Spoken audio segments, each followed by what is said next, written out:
Alors, bonjour à tous. Je fais cette petite capsule pour vous entretenir sur l'idée de projet, comment trouver une idée de projet.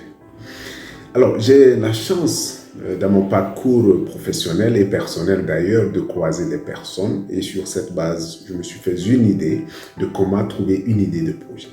Pour majeure partie des acteurs avec lesquels j'ai pu interagir, alors je me suis rendu compte que ces derniers ont fait juste une chose toute simple. C'est de regarder, d'observer leur communauté. C'est quoi leur quartier ou leur ville. D'identifier un problème et de transformer ce problème en opportunité. Tout simplement. Et ces derniers, parce qu'ayant le sens de l'observation, et peut-être pour d'autres même, c'est par tant d'expériences professionnelles ou personnelles, de contraintes personnelles, qui les ont justement amenés à monter leur initiative. Et oui, tout simplement ça. Il n'y a pas à chercher loin. Nous tous, nous faisons face à des défis. Nous faisons face à des problèmes. Nous faisons face à des contraintes. En lieu place d'être là, de se dire, oh tiens, moi vraiment, ça ne marche pas, ceci ne marche pas. Non, il faut juste dire, oui, ça ne marche pas. Comment est-ce que je peux transformer ça en opportunité?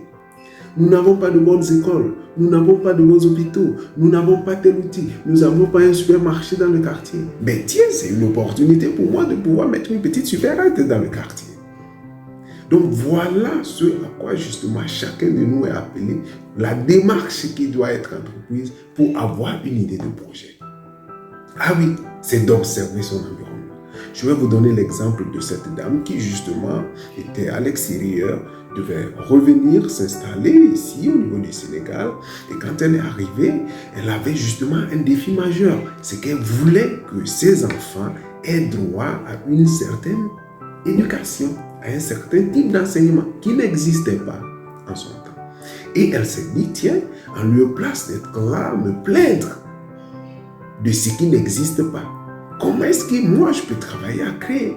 Et justement, elle a créé une école pour ses enfants. Et aujourd'hui, cette école est devenue une grande école de la place.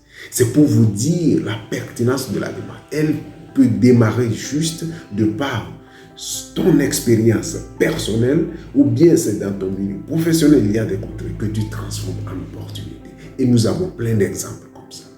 Donc, je m'en vais vous laisser avec ceci, à méditer, bien sûr, mais bien entendu, il ne s'agit pas de méditer, mais de mettre en action ce que nous avons en tête. Je vous remercie.